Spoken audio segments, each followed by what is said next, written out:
The penultimate World Tour team we're going to take a look at is arguably the strongest and certainly the best GC team in the world. Visma Lease, or Visma Lab with the awkward name on the end. Their goals will be Tour de France number 3 for Jonas Vingegaard, and he will likely go to the Vuelta and try and win that. Wout van Aert to win a monument. Kian Brooks, the controversial, formerly controversial new signing to podium at the Giro and find his TT form, and Olav Koy to win at the Giro. On to my riders to watch for Visma, and although Wout van Aert is the big rider for the classics, I'm expecting bigger things from Christophe Laporte, the European champion, and Dylan van Baarle, the former Roubaix winner. They could sneak under the radar while Van der Poel and Van Aert have their fun, and they could potentially win a big one. Kian Brooks is the next one. We've seen how talented he is at the Tour Levenair the other year. We saw how talented he could be at the Vuelta. He just needs to find consistency in the Grand Tours and that time trial form as well. At Visma, he's got the best possibility of doing that. They are the best GC team in the world, and I see him stepping up big time. Neopros Pierre Strand, Hagenes, and Johannes Stelmitier will provide the Norwegian side, and I'm expecting big things from them. We've already seen Hagenes win a few races.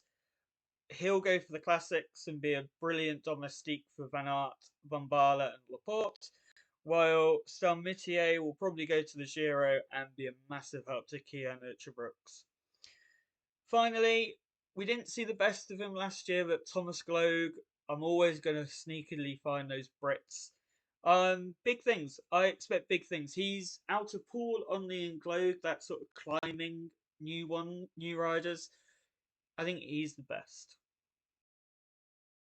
On to my predictions, and my first prediction is probably the most obvious prediction anyone will ever do, and it is Jonas Vingegaard will win his third Tour de France, and he will add a Vuelta to his Palmeiras as well. He would have won the Vuelta for me last year had he not been ill in the first week. He's the best. He's the best GC rider in the world by a million miles. Second prediction is that Wout van Aert will not win a monument. I expect him to win plenty of stages at the Giro, but I don't think he's going to win a monument. Compared to Van der Poel, say, his big rival, over 250k, he seems to struggle a bit. He seems to not get the luck in Roubaix as well. Roubaix is his best chance. Again, I don't see it. I see another member of their team being their best option at the monuments. And that rider is Dylan van Baarle. He's won Roubaix. He always goes under the radar. He is criminally underrated. I think he could get into early moves at Flanders, early moves at Roubaix, and he is incredibly difficult to catch once he gets a gap and once he gets away. Kian Brooks will podium at the Giro. As I've said before, he's at the best team to do it, and I think he'll find his TT form and his consistency in the mountains.